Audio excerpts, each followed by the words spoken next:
పెళ్ళికి వెంటనే ఓకే చెప్పేశాను.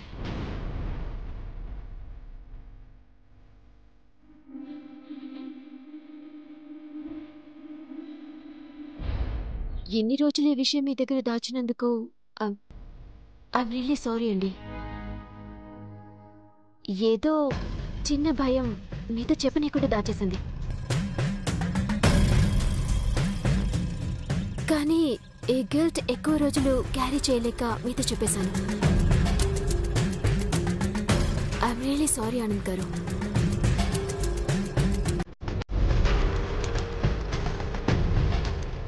It's okay smiley. కాలేజ్ డేస్లో ఇలాంటివన్నీ మామూలే. అయినా లైఫ్ జర్నీలో మనం ఎక్కడో ఒక చోట ఎవరో ఒకరికి కనెక్ట్ అవుతుంటాం. కానీ చివరికి మన డెస్టినీలో రాసున్న వాళ్ళతోనే సెటిల్ అవుతాం. It's not a big issue. But నువ్వు నిజాయితీగా చెప్పటం నాకు చాలా బాగా నచ్చింది.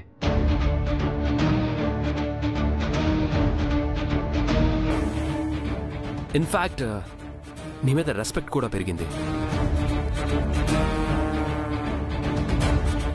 Past is past, forget about it. Thank you so much Anand గారు.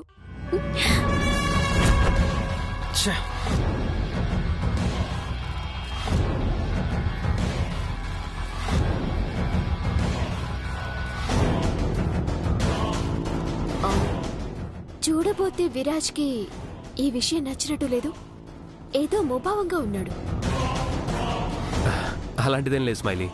ఇన్ఫ్యాక్ట్ నాకంటే తనే ఇలాంటి విషయాలను లైట్ తీసుకుంటాడు కదా విరాజ్? Yeah of course. మీకు మీకే లేనప్పుడు నాకెందుకు? Please you guys carry on, నాకు వేరే పని ఉంది. పాపం విరాజ్కి చుక్కలు కనపడ్డాయనుకుంటా. నా లవ్ స్టోరీతో నన్నే లాక్ చేద్దామనుకున్నావా? అదే లవ్ స్టోరీతో నిన్నే లాక్ చేసి పడేశాను. ఇప్పుడు నువ్వు గొంతెత్తి అరిచి చెప్పినా నా తప్పుని ప్రూవ్ చేయలేవు విరాజ్.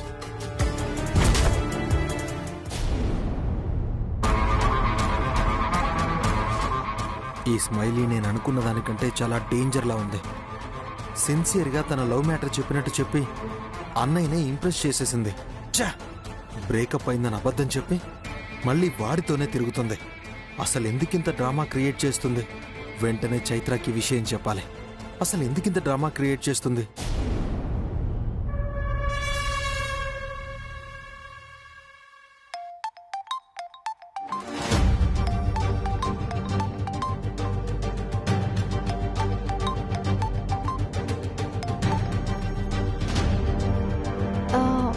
చెప్ప విరాజ్. చైత్ర, ఆ స్మైలీ డ్రామాలు రోజు రోజుకి ఎక్కువైపోతున్నాయి. మనం ఇలాగే ఊరుకుంటే అన్నయ్యని కంప్లీట్ గా తన మాయలో ముంచేస్తుంది. ముందేం జరిగిందో చెప్ప విరాజ్. ఆ స్మైలీ ఇందాక అన్నయ్యతో తనకి కాలేజ్లో లవ్ అఫేర్ ఉందన్న విషయం కన్వే చేసింది. అవునా? అంటే బాయ్ ఫ్రెండ్ తో రిలేషన్షిప్ లో ఉన్నట్టు ఒప్పేసుకుందా? అలా ఒప్పేసుకుంటే తను స్మైలీ ఎందుకు అవుతుంది? కాలేజ్లో ఒక అతన్ని లవ్ చేశాను, అది జస్ట్ ఇన్ఫాక్చుయేషన్ మాత్రమే, ప్యూర్ లవ్ కాదు, మీకు చెప్పుకోకపోతే గిల్టీ పోదు అని నానా హై డ్రామా చేసింది. వాడితో లవ్ బ్రేకప్ అయిందని కూడా చెప్పేసింది. అలా ఎందుకు చెప్పింది? ఎందుకంటే అన్నయ్య దృష్టిలో స్మైలీ పాపం ఎంత జెన్యూన్ అని మార్క్స్ కొట్టేయడానికి. తనకి బాయ్ ఫ్రెండ్ ఉన్నాడు, అతనితో రిలేషన్షిప్ లో ఉందని మనం ప్రూవ్ చేయడానికి ట్రై చేస్తుంటే ఇప్పుడు తనే డైరెక్ట్ గా వచ్చి లవ్ విషయం అన్నయ్యకి చెప్పేసింది. ఇప్పుడు మనం ఏదైనా ప్రూవ్ చేయాలని చూసినా తను ఆల్రెడీ చెప్పింది కదరా అని అంటాడు తప్ప ఏం చేసినా నమ్మడు. ఇంతకీ స్మైలీ చెప్పిన విషయానికి ఆనంద్ గారు ఎలా రియాక్ట్ అయ్యారు? అన్నయ్య సంగతి నీకు తెలిసిందే కదా, అన్ని పాజిటివ్ గానే ఆలోచిస్తాడే తప్ప ఎదుటి వాళ్ళ నెగటివిటీని గుర్తించడు. బ్రేకప్ అయిందని అబద్ధం చెప్పింది కదా, so past is past, leave it అన్నాడు. పైగా తను చాలా సిన్సియర్ అని ఫీల్ అవుతున్నాడు. చైత్ర ఇప్పుడు అసలు నిజం బయటపడితే అన్నయ్య చాలా హర్ట్ అవుతాడు. అన్నయ్య స్మైలీ పట్ల మరీ అంత డీప్ ఫీలింగ్ పెంచుకోకముందే మనం ఏదో ఒకటి చేయాలి. మనం ఏం చేయగలం విరాజ్? ఎన్ని ప్రయత్నాలు చేసినా వర్కౌట్ అవ్వడం లేదు. అలా మనం ఇప్పుడు డిసప్పాయింట్ అయితే ఎలా? నువ్వు ముందు ఇంటికి రా. ఇలా ఫోన్లో డిస్కస్ చేసుకుంటే ఏ మ్యాటర్ తేలదు. డైరెక్ట్ గా కూర్చుని మాట్లాడుకుంటే ఏదో ఒక ఐడియా వస్తుంది. సరేలే ఉండు. విరాజ్కి కొంచెం దూరంగా ఉండు.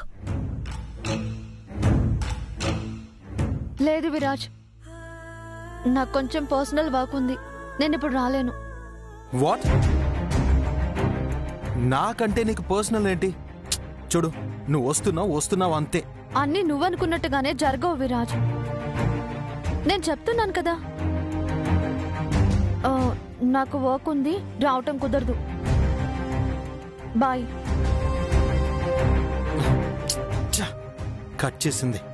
నేను మాట్లాడుతుంటే కాల్ కట్ చేస్తుందా? అంటే నన్నే నెగ్లెక్ట్ చేస్తుందా? ఈ విరాజ్నే నెగ్లెక్ట్ చేస్తుందా? చెప్తా.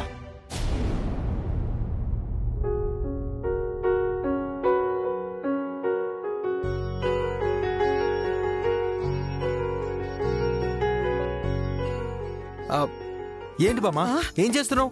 పుస్తకాలు చదువుతున్నాను రా. అంతేలే, పుస్తకాలు చదవడాలు, కబుర్లు చెప్పడాలు, వీటి మీద ఇంట్రెస్ట్. నీ హెల్త్ మీద నీకుండదు కదా. అలా అనేసావేంట్రా చిన్నోడా? టైంకి టాబ్లెట్ అది తింటూనే ఉన్నాను కదా. డైటింగ్ కూడా చేస్తున్నాను. అస్సలు స్వీట్లు కూడా తినడం లేదు. ఎన్ని చేసేం లాభం? నీ జాయింట్ పెయిన్స్ కంట్రోల్ అయ్యాయా? లేదురా, కాస్త టైం పడుతుంది. వాటి కోసమే డైలీ స్పెషల్ ఎక్సర్సైజ్ కూడా చేస్తున్నాను. ఏం ఎక్సర్సైజు? ఇలా ఖాళీగా కూర్చుని పుస్తకాలు చదవడమా? ఇదిగో, నువ్వు ఎలా పడితే అలా ఎక్సర్సైజ్ చేయడానికి వీల్లేదు. నీకు ట్రీట్మెంట్ చేస్తున్న డాక్టర్ కన్సల్ట్ లోనే నువ్వు ఏదైనా ఎక్సర్సైజ్ చేయాలి. లేదంటే ఎక్కడైనా పొరపాటున ఇలా మెలిక పట్టిందనుకో, ఏంటి పరిస్థితి? అందుకే కదరా రోజు చైత్రే దగ్గరుండి నాకు ఎక్సర్సైజ్ చేయిస్తుంది. మరి ఈరోజు మీ డాక్టర్ గారు ఎందుకు రాలేదు బామ్మా? అవును, ఈ పాటికే వచ్చుండాలే కదా. ఎందుకు రాలేదు? సెలవు తీసుకుందేమోరా. తను అలా ఇష్టం వచ్చినట్టు సెలవు తీసుకుంటే నువ్వు శాశ్వతంగా సెలవు తీసుకోవాల్సి వస్తుంది. చిన్నోడా, అవేం మాటలరా? నీ మీద నాకు చాలా హోప్స్ ఉన్నాయి బామ్మా. నా మీద? ఎస్. రేపు నాకు పెళ్ళై పిల్లలు పుట్టి నువ్వు నా పిల్లలతో అదే నీ మనవరాళ్ళు మనవడితో లేడి పిల్లలాగా చెంగు చెంగుమని ఎగురుకుంటూ మన గార్డెన్ అంతా పరిగెడుతూ ఆడుకోవాలి. అది నేను నా చెయ్యి. అదే చెయ్యి అంటే చెయ్యి కాదు, కళ్ళు. నేను నా పెళ్ళాం కళ్ళారా చూస్తూ అలా మురిసిపోవాలి. చిన్నోడా, నిజంగా నేనంటే నీకెంత ప్రేమరా? నా కోసం ఇంత ఆలోచిస్తున్నావా? నీ గురించి కాదు, చైత్ర. అంటే ఇప్పుడు చైత్ర వస్తేనే కదా నీకు ట్రీట్మెంట్ జరుగుతుంది. నీకు ట్రీట్మెంట్ జరిగితేనే కదా నువ్వు హెల్తీగా ఉంటావు. మరి హెల్తీగా ఉంటేనే కదా నువ్వు నా పిల్లలతో ఆడుకుంటావు. అందుకు ఇప్పుడు చైత్ర ఇంపార్టెంట్ అన్నమాట. నా బంగారు కొండ. మరి ఇంకేం ఆలోచిస్తున్నావు? వెంటనే చైత్ర కాల్ చేసి రమ్మని చెప్పు. వచ్చి నీకు ట్రీట్మెంట్ చేయమని చెప్పు. వస్తుంది లేరా, రాకపోతే కాసేపు ఆగి చేస్తానులే. బామా, ఇదిగో ఈ నెగ్లిజెన్సే వద్దు అనేది. అన్నయ్య పెళ్ళి, నా పెళ్ళి, నా పిల్లల పెళ్ళి, ఆళ్ల పిల్లల పెళ్ళి, ఆళ్ల పిల్లల పెళ్ళి, ఆపై మనవరాళ్ళు మనవాళ్ల పెళ్ళి, వాళ్ళ మనవరాళ్ళ పెళ్ళి. వద్దు, ఇప్పుడే కాల్ చేసి చేయి మరి.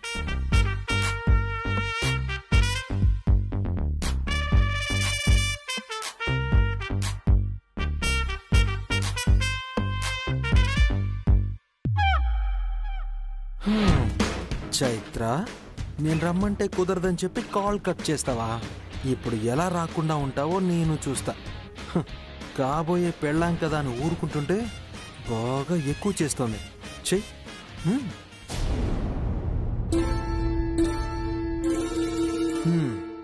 డ్యూటీకి రావడానికి టైం ఉంటుంది, కానీ నా కోసం మాత్రం నీకు టైం ఉండదు.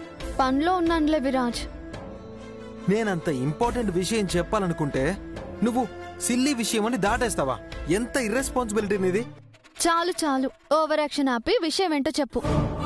ఆ స్మైలీ అన్నయ్య దగ్గర తనకి బాయ్ ఫ్రెండ్ ఉన్నాడని బ్రేకప్ అయిందని స్టోరీ చెప్పింది కదా. హా అవును.